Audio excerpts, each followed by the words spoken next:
Ma'am. Bakit? Ito. Ano po yung gagawin? Ano? Mabango? Hindi po. Mabaho po. Ayun naman pala. Okay naman pala yung pang-amoy mo. So, ibig sabihin, ano? Ma'am, nagkakalaba ko lang po nung isang araw. Arya naman. Naglaba ka nung isang araw pero hindi mo chinek kung lahat nalabhan mo. Ikaw talaga, Ma'am, ka talaga Ma'am, baka po kasi kung saan niyo po sinisingit. Total, maliit po tong pante niyo. So, kasalanan ko, ha? Ikaw kasi, alam mo ikaw, lagi kita nire-remind pero hindi po mapasok siya sa kwarto mo. Aray ko, Ma'am! Ma'am, Ano ba, kuya? Hindi na ba nangyari? Ba't mo naman sinasabunutan si Arian? Tinuturuan ko ng leksyon. Tingnan naman yung mga panty ko. Wala na akong susuotin. Ikaw pa ngayon? Uunahin niya yung panty mo? Hindi pwede! Brief ko muna! Arian, ano ba? Bakit itong brief ko na nagkakaisa-isa na nga lang, hindi mo pa nilaban? Tingnan mo! Baka sir, na-misplace niyo lang po. Ako mauuna laban mo. Wala na akong gagamitin. Ano na misplace? Nalaban mo ba to? Hindi. Tanong kita, nalaban mo to? Hindi. Ano doon pa po yung mga nilabahan ko sa likod? Baka po kung saan niyo lang po nailagay. Total, maliit po. Kaya po na kay ma'am. Ang tanong ko, nalaban mo o hindi?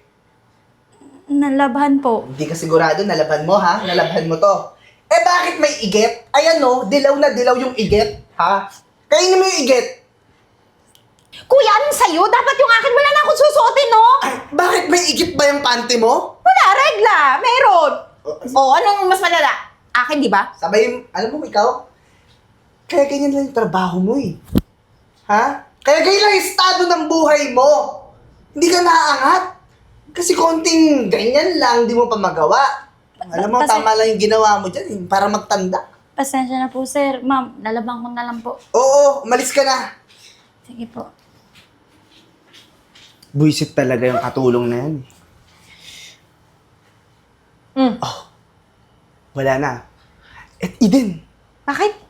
si Mama nanonood ng Home Along the Riles dun sa sala. Ano ngayon? Sandali, may kukunin ako.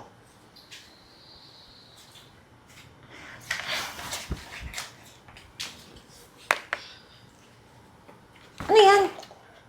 Ano to? Folder! Malamang! Hawakan mo yan!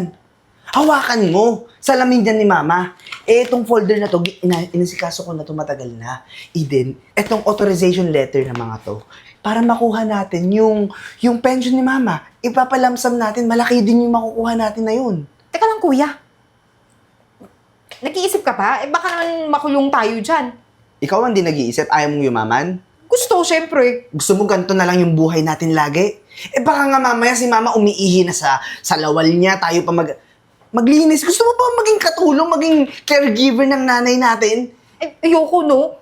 Kaya nga, kailangan natin ng pera para makaalis tayo dito. Di, maganda na sa'yo yung salamin ni Mama para hindi niya mabasa kung ano yung nakalagay dito sa mga papeles na to. Sabihin lang natin, mga bills sa kuryente o mga kung ano mang mga bills. Sige, pero good idea yan, kuya. Kasi alam mo ba, gustong-gusto ko na talaga umalis dito. Puro na lang sakit ang ulo, gawa niya ni Mama. Puro na lang, alam mo na, hinahadlangan kung anong gusto kong gawin. Ang tagal pa kasi mawala nung nanay natin eh. Kaya excited na ako makuha yung yaman. Kaya hanggat andyan pa, uugod-ugod, asikasuhin ko na, di ba? Akin na. Ako na bahala. Papapirmahan lang. Ako na magpapapirma, hawak mo nga yung salamin, di ba? Sige na. Halika na, sama mo na ako para budulin na natin si Mama. Sige, tago ko na lang. Okay.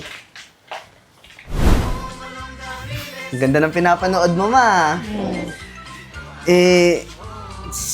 Interrupt muna namin saglit yung panonood nyo kasi may kailangan po kayong pirmahan dito na mga bills at saka kailangang bayaran. Ano ba tong mga to?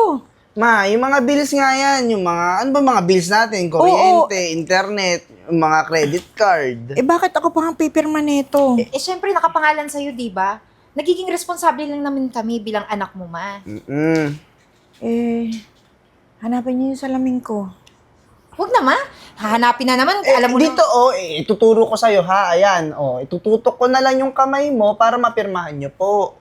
Yan, dyan. Pipirma lang naman kayo, may. Sakit sa mata eh. Hindi malabo. Hindi ko nababasa. Hindi mo nga itong mga kailangan basahin. Basta yung mga bayarin niya ng credit card, hindi namin mababayaran yun ng walang pirma mo. Bilisan mo, ma. Lilinya pa kami dun. Haba-haba ng pila. Bayaran ngayon eh. Ayan. Ayun! Tapos na? Pumirma. At sige ma.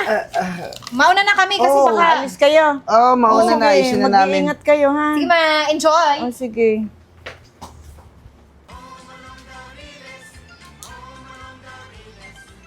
Kuya, excited na ako. Ako din, excited na akong yumaman, Eden. Hindi na ako makapaghintay, kaya nga, ipila na natin to. Halika na. Teka lang.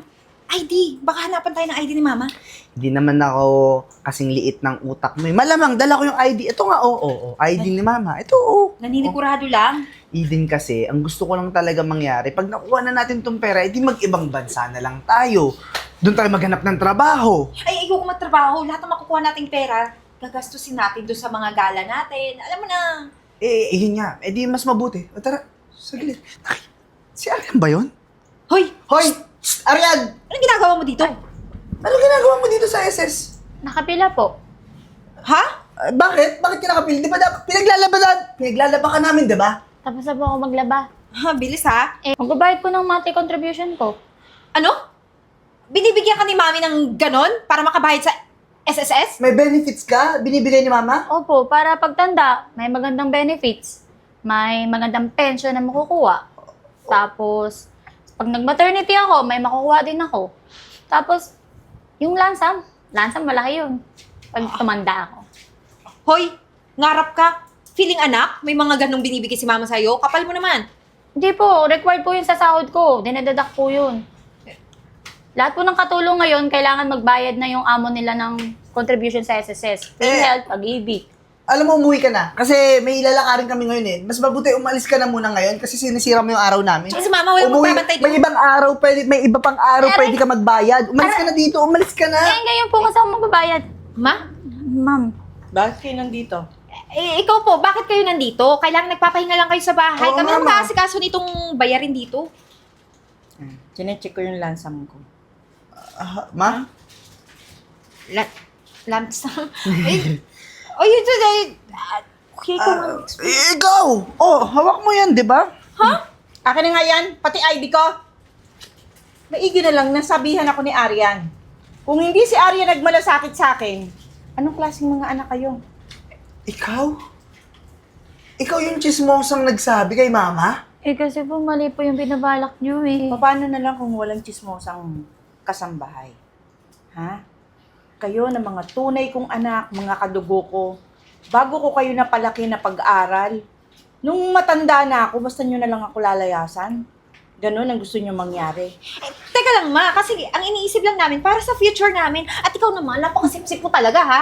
Anong sa future nyo? Kaya ako may lamsam para sa future ko, hindi para sa future nyo! Ano? Maggagala kayo sa kung saang bansa nyo gustong pumunta? Ako alam nyo na may sakit ako, iiwanan nyo na lang ako. Anong klaseng mga anak kayo? Hindi ka naman namin masasama kung pupunta kami sa ibang bansa. Oo nga. Kasi ugod-ugod ka na eh. Tsaka sorry na, Ma. Patawarin mo na lang kami. Total, anak mo naman kami. Alam mo, napagplanuhan ko na yan. Ang dapat sa inyo bigyan ng aral. Chip! Ha? Just Mangela. Uy! Ma! Ikaw Bakit? na dyan. Kayo na bahala. Sarili mo kaming anak ka! Teka lang. Sarili mo rin ninakaw. Kaya mo akong pagnakawan. Ma, sarili mo kaming anak! Ma! Magbabago na ako.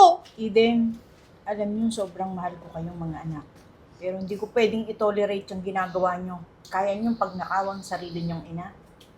Sige, Chip. Ma! Tara na. Si kuya kasi.